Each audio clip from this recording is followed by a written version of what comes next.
تو یہ سلسلہ ہے. اس کے بعد ہم آگے بڑھتے ہیں. حدیث شریف وہ کیا ہے جو امام بخاری رحمۃ اللہ علیہ لائے. یہ بڑا دلچسپ قصہ ہے نا, اس کو ذرا سنیے, اس میں اور بھی کئی مسائل آئیں گے. یہ حدیث آئی ہے جابر بن سمورہ سے. انہوں نے فرمایا کہ اہل کوفہ نے حضرت سعد رضی اللہ عنہ کی شکایت کی حضرت عمر رضی اللہ عنہ سے. حضرت سعد بن ابی وقاص رضی اللہ عنہ بہت بڑے صحابی ہیں, اور وہ حضرت عمر رضی اللہ عنہ کے زمانے میں کوفے کے گورنر تھے, عراق کے بلکہ کہیے, تو کوفہ بھی اس میں آتا ہے. تو اب کوفے والوں نے, کوفے والے ویسے مشہور ہیں, بڑے پھڈے باز لوگ ہیں, انہوں نے بڑی حرکتیں کی. حضرت سعد کو بھی پریشان کیا اور بھی اصحاب کو پریشان کیا, اور امام علی مقام اہل بیت اطہار کے ساتھ جو کچھ کیا وہ دنیا جانتی ہے. اس لیے کہتے ہیں کوفی لا یوفی. بہل موجودہ کوفیوں کو نہیں کہہ رہے ہم, پرانے لوگ تھے ان کی بات کر رہے ہیں. اب اللہ عالم ان کی کیا نیچر ہے. تو یہ کوفے والے بڑے عجیب نیچر کے لوگ تھے. یہاں پر حضرت سعد رضی اللہ عنہ تھے, تو ان اہل کوفہ نے اس وقت سیدنا حضرت سعد رضی اللہ عنہ کو تنگ کیا اور ان کی شکایت کی. فَأَزَلَهُ, تو حضرت عمر رضی اللہ عنہ نے ان کو معزول کر دیا. جب حضرت سعد کی شکایت آئی تو ان کو معزول کر دیا. اچھا ایک بات اور سن لیں, حضرت سعد وہ ہیں جو عشرہ مبشرہ میں داخل ہیں. رسول اللہ صلی اللہ علیہ وسلم نے جن اصحاب کو جنتی ہونے کی بشارت دی ان میں یہ داخل ہیں, اور سب سے آخر میں ان کا وصال ہوا تھا. عشرہ مبشرہ جو اصحاب ہیں ان میں سب سے آخری آپ ہیں. اللہ اکبر. اب ان کے خلاف شکایت ظاہر غلط تھی, لیکن حضرت عمر رضی اللہ عنہ کا طریقہ کار آپ دیکھیں بہت احتیاط پہ مبنی ہوتا تھا تاکہ معاملے کی پوری صفائی ہو. معزول کر دیا, جب شکایت آ گئی معزول کر دیا, اور پھر اس کے بعد کیا کیا, وَاسْتَعْمَلَ عَلَيْهِمْ عَمَّارًا, اور پھر کوفے والوں پہ حضرت عمار بن یاسر رضی اللہ عنہ کو عامل بنا کے بھیجا. وہ گورنر ہو گئے. فَشَكَوْا حَتَّى ذَكَرُوا أَنَّهُ لَا يُحْسِنُ يُصَلِّي. اب شکایت کیا تھی؟ کوفے والوں کی شکایت یہ تھی کہ یہ نماز صحیح سے نہیں پڑھاتے. اللہ, صحابی رسول نماز صحیح سے نہیں پڑھائیں گے تو پھر کون پڑھائے گا؟ تو یہ بڑی عجیب سی بات ہے, نماز صحیح سے نہیں پڑھاتے. لا یحسن یصلی, ان کی نماز پڑھنے کا طریقہ, ان کا نماز پڑھنے کا طریقہ صحیح نہیں.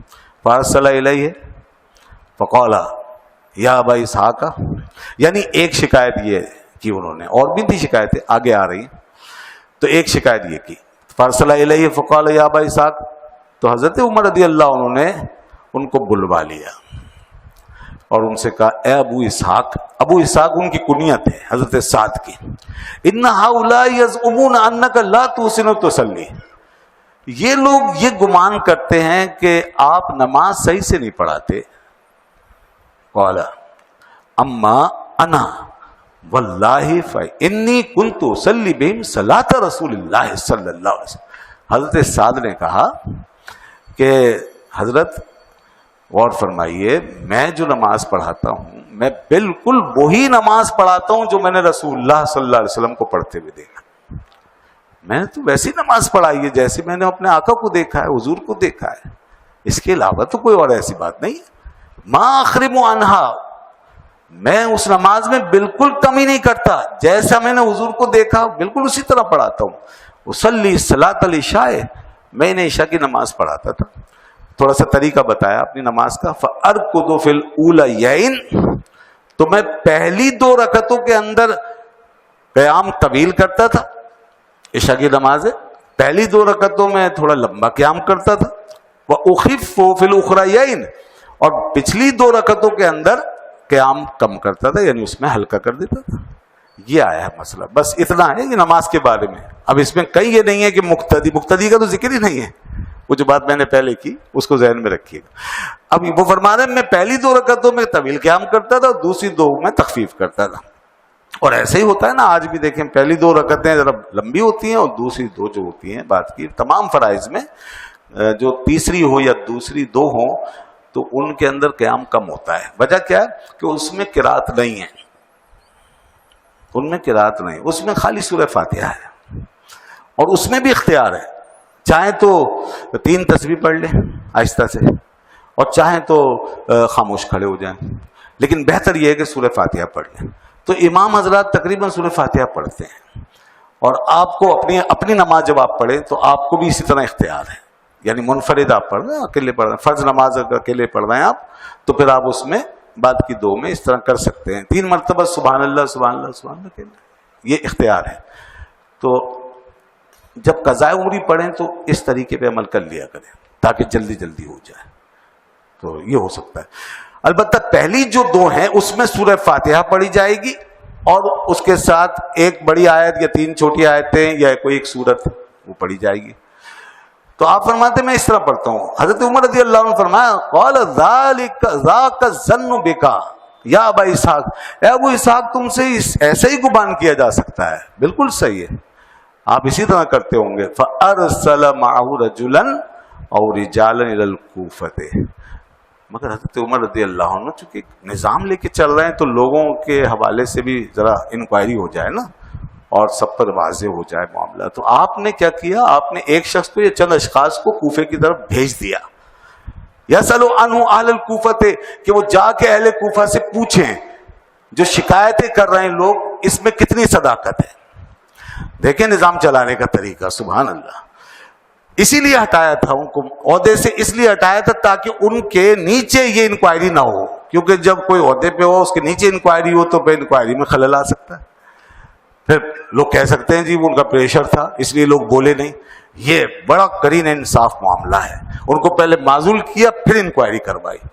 آج دیکھیے کیا صورتحال ہے، کہاں انکوائریاں ہو سکتی ہیں، خود بیٹھ کر کے خود ہی قاضی خود ہی منصف ہیں۔ تو اس کے بعد پھر فرمایا بھیجا آپ نے، اور یہ کون تھے جو گئے تھے، ان کے انکوائری آفیسر حضرت محمد بن مسلمہ تھے جن کی ذہانت و فطانت کی تعریف رسول اللہ صلی اللہ علیہ وسلم نے فرمائی تھی، وہ انکوائری آفیسر تھے، ان کو بھیجا، ان کے ساتھ کچھ اور لوگوں کو بھیجا۔ وَلَمْ يَدَ مَسْجِدًا إِلَّا سَأَلَ عَنْهُ، کوئی مسجد نہیں چھوڑی انہوں نے جہاں جا کے انہوں نے نہ پوچھا ہو کہ سعد کے بارے میں بتاؤ وہ کیسے ہیں۔ وَيُثْنُونَ عَلَيْهِ مَعْرُوفًا، اب جہاں جاتے لوگ ان کی تعریف کرتے، کہتے بھائی وہ تو بڑے اچھے آدمی ہیں، وہ تو اچھے ہیں، وہ تو ایسے ہیں ایسے ایسے، یعنی تعریف میں بات کرتے تھے۔ حتی دخل مسجدا لبنی ابس، یہاں تک کہ حضرت محمد بن مسلمہ بنی ابس کی مسجد میں گئے، یہ قبیلہ ہے بنی ابس، ان کی مسجد میں جب گئے، فقام رجل منہم، تو ایک شخص کھڑا ہوا، ایک شخص یقال له اسامہ بن قتادہ، اس کا نام تھا اسامہ بن قتادہ، وہ کھڑا ہوا، یکنہ ابا سعدہ، اس کی کنیت تھی ابو سعدہ۔ فقال اما اذ نشدتنا فإن سعدا، کہنے لگا کہ جب آپ نے ہمیں قسم دی ہے تو اب میں آپ کو بتاتا ہوں کہ سعد کا معاملہ کیا ہے۔ فإن سعدا كان لا يسير بالسریۃ ولا يقسم بالسویۃ ولا يعدل في القضیۃ، یہ آئی شکایت جناب ایک آدمی کی طرف سے، اور یہ سب الزام ہیں۔ کہنے لگا سعد جو ہیں وہ غزووں میں نہیں جاتے تھے، لشکر کے ساتھ نہیں جاتے، اور یہ برابر تقسیم نہیں کرتے، مال غنیمت جب تقسیم کرتے ہیں تو برابری نہیں کرتے، اور ولا یعدل فی القضیہ، اور فیصلوں میں انصاف نہیں کرتے۔ یہ الزام لگایا گیا حضرت سعد بن ابی وقاص رضی اللہ عنہ۔ جب ایسی ایسی ہستیوں کے بھی خلاف لوگ کھڑے ہو جاتے ہیں تو پھر اور کون بچ سکتا ہے بتائیے۔ اس طرح کے بھی لوگ پائے گئے ہیں کہ اتنے عظیم شخصیت کے بارے میں جس کی بشارت حضور نے دے دی کہ جنتی ہے، لیکن ایک شخص کھڑا ہے بغض میں کھڑا ہے، تو یہ کھڑا ہوا، اس نے یہ بات کر دی اور اس نے اس طرح کہا لا یسیر بالسریہ ولا یقسم بالسویہ ولا یعدل فی القضیہ۔ قال سعد، سعد رضی اللہ عنہ نے جب یہ سنا تو فرمایا اما واللہ لأدعون بثلاث، میں 3 بد دعائیں تجھے دیتا ہوں، تو نے جو میرے بارے میں 3 باتیں کی ہیں تو میں اس کے جواب میں تجھے 3 بد دعائیں دوں گا۔ اللہم ان کان عبدک ھذا کاذب، اچھا حضرت سعد وہ ہیں جن کے لیے حضور نے فرمایا تھا کہ اے اللہ سعد تجھ سے جو مانگے وہ پورا کر دے، مستجاب الدعوات تھے، لازم تھا پورا ہونا۔ اب انہوں نے فرمایا اے اللہ اگر یہ تیرا بندہ جھوٹا ہے، قام ریاء و سمعۃ، اور یہ دکھاوا کر رہا ہے اور سنانے کے لیے کھڑا ہوا ہے، فاطل عمرہ، تو اس کی عمر کو خوب لمبا کر۔ عمر جب لمبی ہو جائے تو عذاب بن جاتی ہے، جس کو ارذل العمر کہتے ہیں، ایسی عمر جس میں آدمی پھر کہیں کا نہیں رہتا، بیکار ہو جاتا ہے۔ تو پہلی بد دعا یہ تھی کہ اے اللہ اس کی عمر کو لمبا کر دے، واطل فقرہ، اور اس کے فقر کو، اس کی محتاجی کو اس کی عمر کے ساتھ بڑھاتے، جب تک یہ زندہ رہے فقیر اور محتاج بن کے رہے، وَأَرِّدْهُ بِالْفِتَنِ، اور اس کو فتنوں میں جھونک دے، یہ فتنوں میں پڑا رہے۔ یہ تین باتیں کی حضرت سعد نے۔ اب کیا ہوا؟ وَكَانَ بَعْدُ إِذَا سُئِلَ يَقُولُ شَيْخٌ كَبِيرٌ مَفْتُونٌ، اب اس کے بعد جب بھی اس سے پوچھا جاتا تھا نا کہ ہاں بھائی کیسے ہو، کہتا تھا بوڑھا بڈھا شیخ ہوں میں، مفتون ہوں، فتنوں میں پڑا ہوا، اصابتنی دعوت سعد، سعد کی مجھے بد دعا لگ چکی ہے۔ یہ بات وہ کرتا جاتا تھا۔ وقال عبد الملک جو راویوں میں داخل ہیں اس کے، وہ فرماتے ہیں فانا رأیتہ بعد، میں نے خود اس کو دیکھا، قد سکت حاجبا ولا عینیہ من الکبر، کہ بڑھاپے کی وجہ سے اس کی بھویں اس کی آنکھوں پہ لٹکی ہوئی تھی، اتنا بوڑھا ہو گیا کہ یہ بھویں لٹک کے آنکھوں پہ آ گئی۔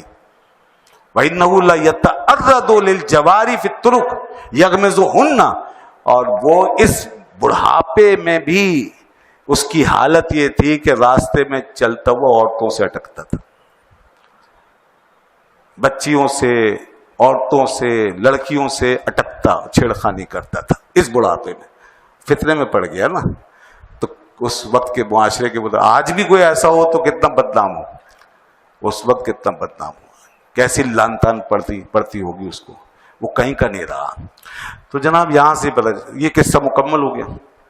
اب اس میں وہ بات آپ نے نوٹ فرما لی، مقتدی کی قرات کا کوئی ذکر نہیں ہے، باقی رہ گیا یہ واقعہ۔ تو اس میں ہمیں دیکھیں حضرت عمر رضی اللہ عنہ کا طریقہ حکمرانی پتہ چلتا ہے، کس طرح وہ انتظام چلاتے تھے۔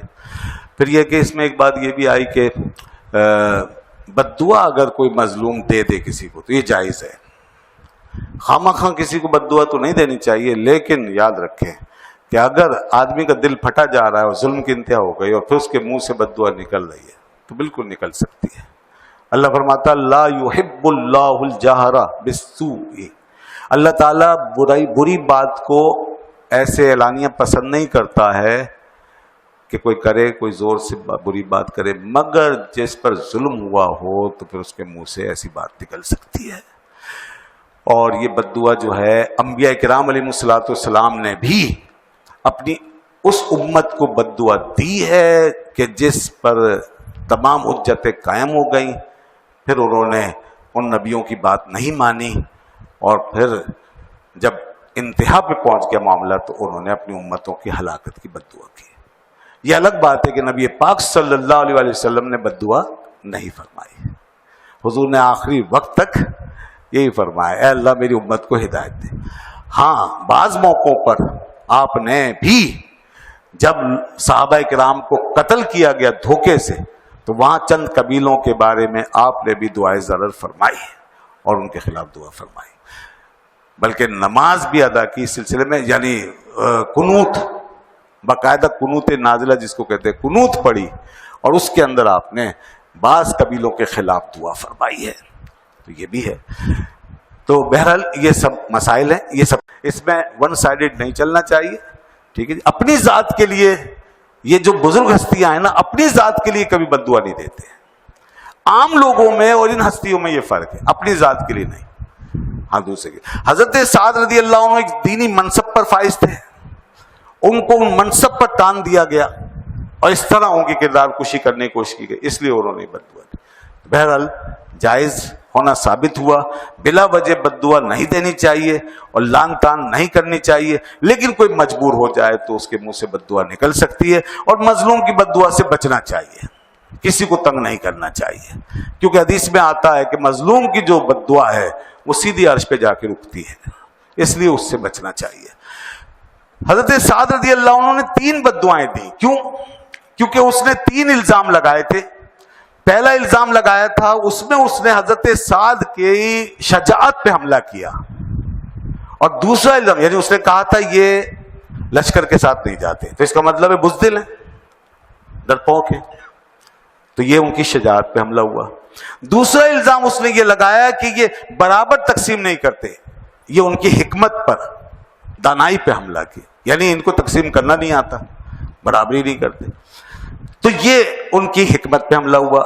تیسرا الزام یہ لگایا کہ یہ فیصلے میں عدل سے کام نہیں لیتے، تو یہ ان کی عدالت پہ حملہ ہوا۔